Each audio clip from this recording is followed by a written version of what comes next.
abrégé, toutes ces qualités ne suffiront pas encore à notre courtisan pour acquérir cette faveur universelle des seigneurs,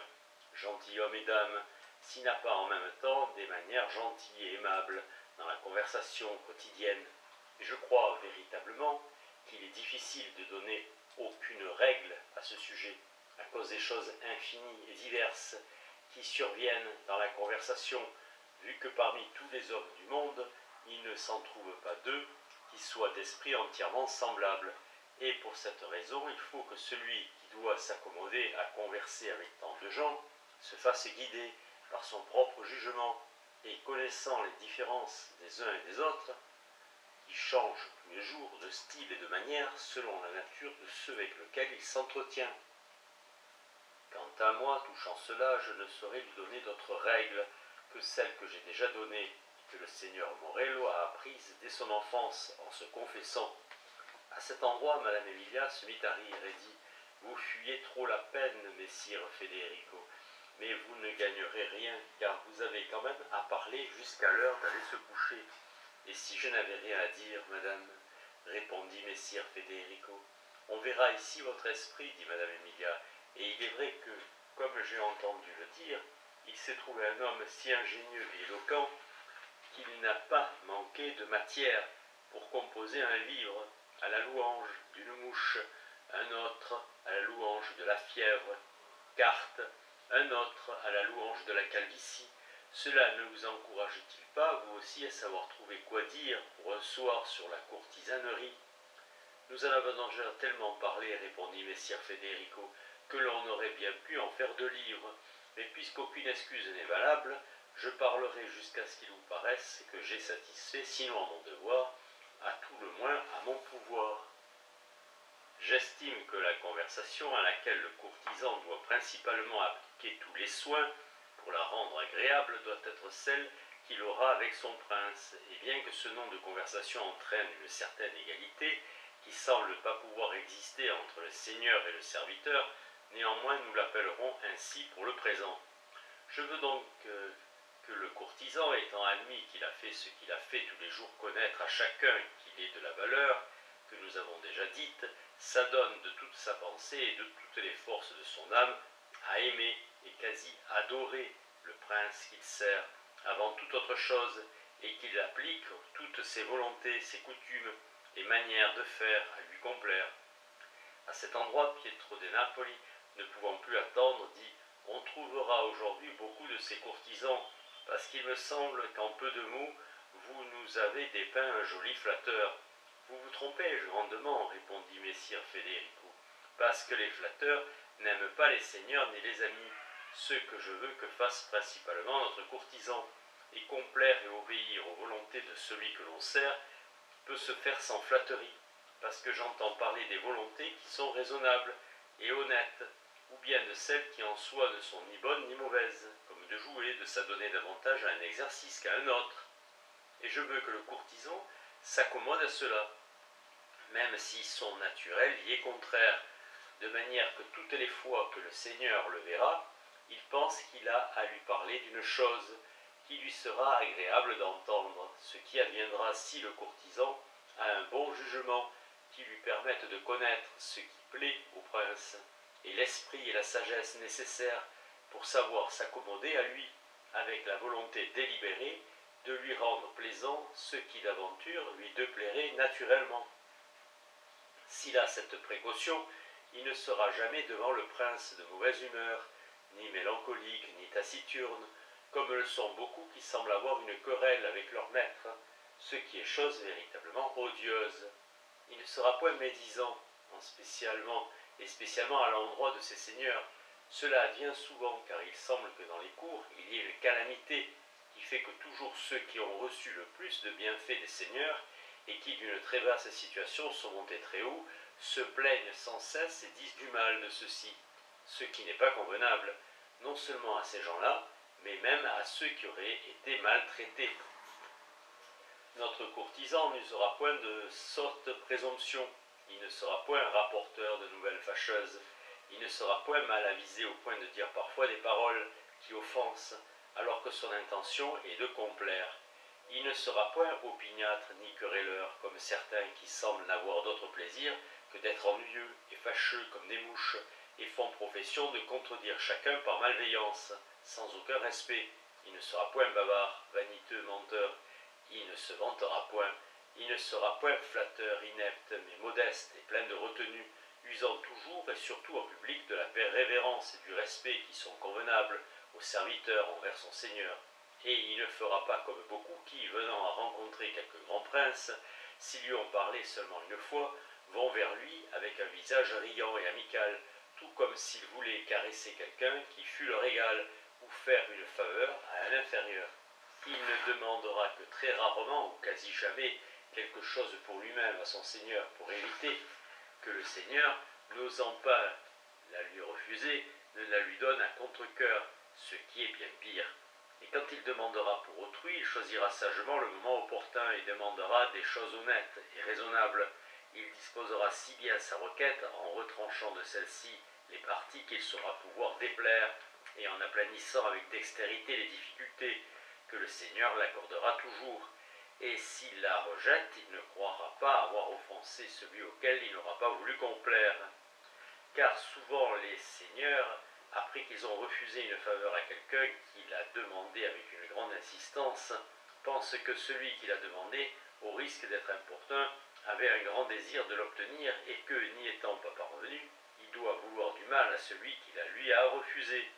Et ce soupçon fait qu'ils se mettent à haïr cet homme et ne peuvent plus le voir d'un bon œil. Il ne cherchera point à s'introduire dans la chambre ou dans les lieux secrets avec son Seigneur, s'il n'en est pas requis, même s'il possède une grande autorité, car souvent les seigneurs, quand ils sont en privé, aiment une certaine liberté de dire et de faire ce qui leur plaît, et par conséquent, ne veulent être ni vus ni entendus de personne qui puisse les juger, ce qui est tout à fait raisonnable. C'est pourquoi ceux qui blâment les seigneurs, qui admettent dans leur chambre des personnes qui n'ont guère de valeur, sauf pour savoir bien servir leur personne, me semble commettre une erreur, parce que je ne sais pas pourquoi ils ne devraient pas avoir pour donner quelque relâche à leur esprit la liberté que nous-mêmes voulons avoir pour relâcher les nôtres. Mais si le courtisan accoutumé à manier des affaires d'importance se trouve ensuite secrètement dans la chambre du Seigneur, il doit revêtir un autre personnage et remettre les choses sérieuses à un autre endroit et à un autre temps, pour se livrer à des propos plaisants qui soient agréables à son Seigneur, afin de ne pas empêcher le repos de son esprit. Mais en ceci et en toute autre chose, il faut que surtout il ait soin de ne pas l'ennuyer, et qu'il attende que les faveurs lui soient offertes, plutôt que de les mendier ouvertement, comme font beaucoup, qui en sont si avides qu'il semble, quand ils ne les obtiennent pas, qu'ils doivent perdre la vie. Mais si d'aventure ils ont quelque disgrâce, ou qu'ils envoient d'autres êtres en faveur, ils sont dans un tel tourment qu'ils ne peuvent d'aucune façon dissimuler leur jalousie. Aussi se font-ils moquer par tout le monde, et souvent ils sont cause que les seigneurs donnent leur faveur aux premiers venus, seulement pour leur faire du dépit. Si ensuite ils se trouvent dans une faveur qui dépasse la médiocrité, ils en sont si grisés qu'ils demeurent stupéfiés d'allégresse, au point qu'il semble qu'ils ne sachent que faire de leurs mains et de leurs pieds, et qu'ils demeurent là comme s'ils allaient appeler tout le monde pour les voir et pour se réjouir avec eux, et on dirait qu'il s'agit d'une chose qu'ils n'ont jamais été habitués à avoir. Je ne veux pas que notre courtisan soit de cette sorte, je veux bien qu'il aime les faveurs, mais non qu'il les estime, tant qu'il semble ne pas pouvoir vivre sans elles, et quand il les obtient, qu'il ne s'y montre pas nouveau et étranger, et qu'il ne s'émerveille pas de ce qu'on les lui a offertes, qu'il ne les refuse pas comme font certains qui, par vraie ignorance, ne veulent pas les accepter, et ainsi font voir aux assistants qu'ils s'en reconnaissent indignes. On doit toujours être un peu plus humble que ne le comporte son rang, et ne pas accepter trop facilement les faveurs et les honneurs qui sont offerts,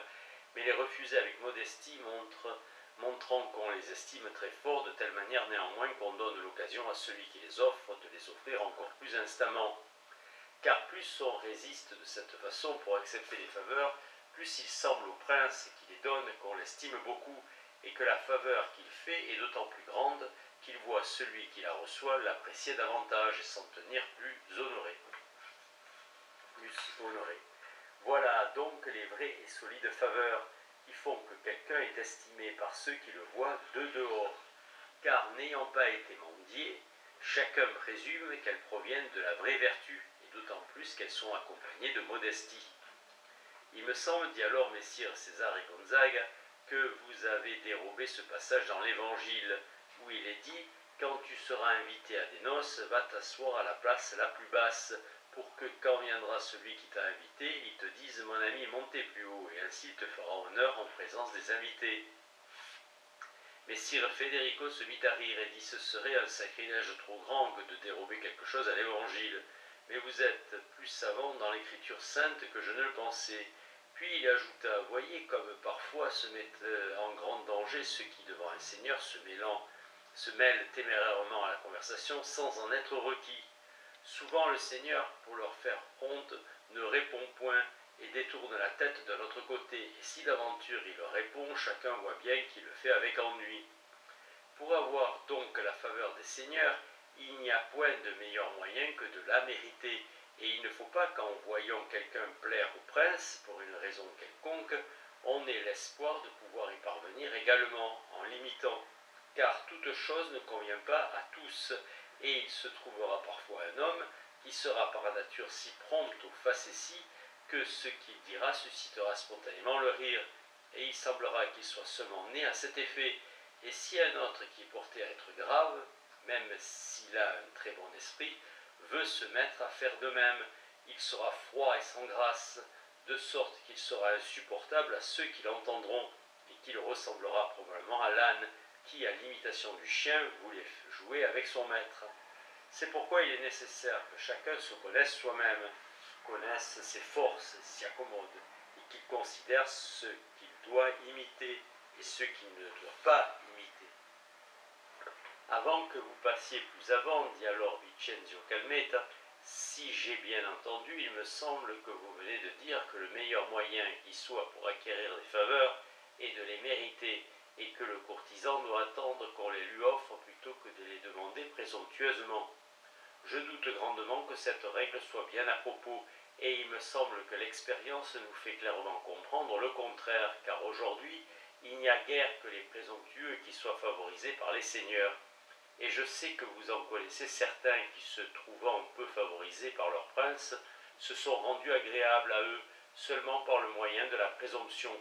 Mais quant à ceux qui sont montés dans la faveur du prince par la modestie, pour ma part, je n'en connais aucun, et même si je vous donne le temps d'y réfléchir, je crois que vous n'en trouverez guère. Et si vous considérez la cour de France, qui est aujourd'hui une des plus nobles de la chrétienté, vous trouverez que tous ceux qui en général y sont en faveur ont une certaine présomption, et non seulement l'un avec l'autre, mais avec le roi lui-même. Ne dites pas cela, répondit messire Federico, parce que les gentilshommes sont fort modestes et courtois en France. Il est vrai qu'ils usent d'une certaine liberté et familiarité sans cérémonie qui leur est propre et naturelle, et qui pour cela ne doit pas s'appeler présomption, parce qu'avec leur manière de faire, bien qu'ils rient et plaisantent comme s'ils étaient présomptueux, ils apprécient pourtant beaucoup ceux qui leur semblent posséder de la valeur et de la modestie.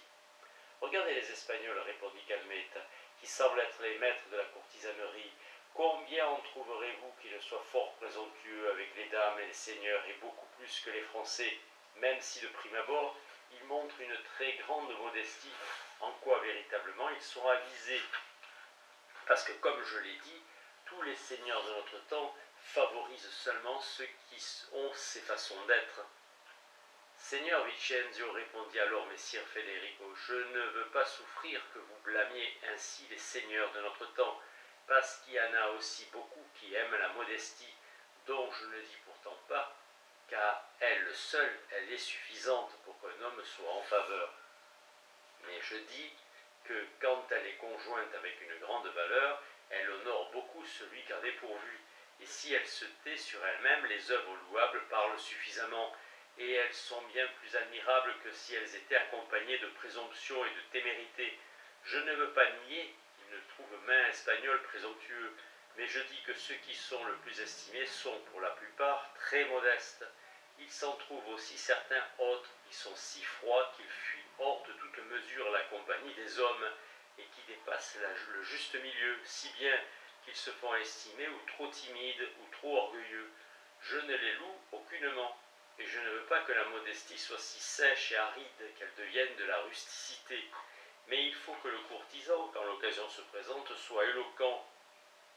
et dans les discours sur les choses de l'État prudent et sage, et qu'il soit d'un jugement si bon qu'il sache s'accommoder aux mœurs des nations dans lesquelles il se trouve. Et puis il faut qu'il soit plaisant dans les affaires plus basses, et qu'il raisonne bien sur toutes choses, mais surtout qu'il tende toujours au bien, qu'il ne soit ni envieux ni médisant, et que jamais il ne cherche à acquérir grâce ou faveur par une voie vicieuse, ou par un moyen de mauvaise sorte. Je vous assure, dit alors Calmette, que toutes les autres voies sont beaucoup plus douteuses et plus longues que n'est celle que vous blâmez, car aujourd'hui, je le répète, les seigneurs n'aiment que ceux qui prennent un tel chemin. Ne dites pas cela, répondit alors Messire Federico, parce que cela démontrerait trop clairement que les seigneurs de notre temps sont tous vicieux et mauvais, ce qui n'est pas vrai, parce qu'il y en a certains de bons. Mais si le sort fait que notre courtisan se trouve au service d'un qui soit vicieux et méchant, aussitôt qu'il s'en rendra compte, qu'il le quitte pour ne pas éprouver la peine extrême que ressentent tous les bons qui servent des méchants.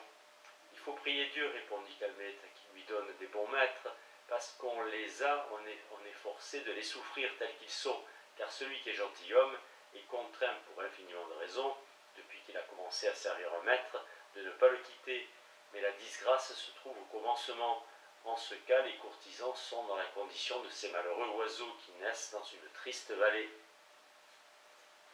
Proverbe toscan. Il me semble, dit Messire Federico, que le devoir doit valoir plus que toutes les raisons, et pourvu qu'un gentilhomme ne laisse pas son maître quand il est en guerre ou dans quelque adversité, de manière que l'on puisse croire qu'il fait cela pour suivre la fortune, ou parce qu'il s'est avisé qu'il n'y a plus de moyen d'en tirer profit. En tout autre temps, je pense qu'il peut à bon droit et doit au sauter de cette servitude qui lui attirera la honte parmi les hommes de bien, car chacun présume que celui qui sert les bons est bon, et que celui qui sert les méchants est méchant.